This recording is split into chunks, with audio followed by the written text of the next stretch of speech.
Now, look, I have to ask you about the ginger and the whinger, our favourite twosome, Harry and Meghan. And what a shocking few weeks they've had. Not only were their lives laid bare in that damning Vanity Fair article, they were called out for posing in pictures during the bushfire crisis in LA. Her Netflix series was delayed. And now, Darren, her podcast. The podcast is set to be delayed as well. Bummer, I was looking forward to that one, as I'm sure you were too, Darren.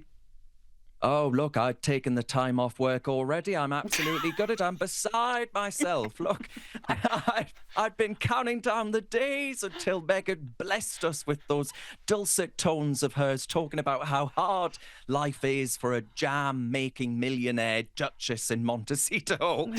Look, it's been a rough few weeks for the ginger, to be fair, though, hasn't it, right? The Vanity Fair spread laid them bare. The Netflix series is in limbo. Prince Harry accepted an undisclosed settlement sum in his apparent crusade against the press for privacy.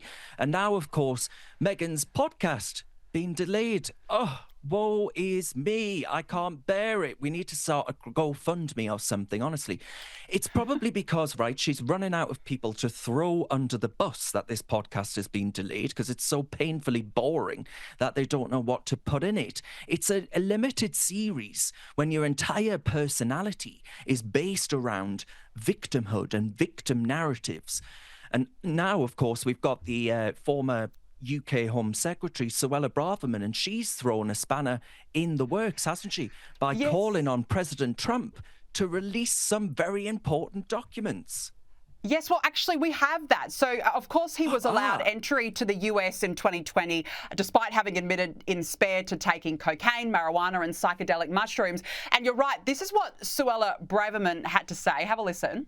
I think there's a very strong case for President Trump to intervene and to direct the release and disclosure of these documents. The American people should have the right to know what's happened here. Darren, so she wants this to be investigated. Do you think he actually will be deported? Because he'll end up back in the UK. Well, I mean, look, she's calling on Trump to actually release those visa records, and if they are released, well, according to his memoir, they will indeed find evidence of an admission of drug use, which would have, as you mentioned, bar him from entering the United States. I mean, Harry banned from America, it's enough to make you shudder. Because I've got the perfect plan for him, though, a decoy. He wouldn't be welcome here, so maybe, we'll ban his entry or something like that. But if he gets himself into the English Channel in a rubber dinghy, we'll probably put him up in a luxury hotel if he claims asylum, and we'll say to him, we'll give you bed, board and benefits right up his street. Sometimes they're 5-star hotels, Danica, and he can complain about his family and let the British taxpayer pick up the tab. This is the perfect solution for this privileged prince. I wonder how he would cope, Darren. But you're right. I mean, if UK Labor's doing it to every single other person that enters the country, then Prince Harry is no exception. Oh, Darren Grimes, love having a chat with you. Thank you very much for joining me on the show this evening. My pleasure. Thank you very much.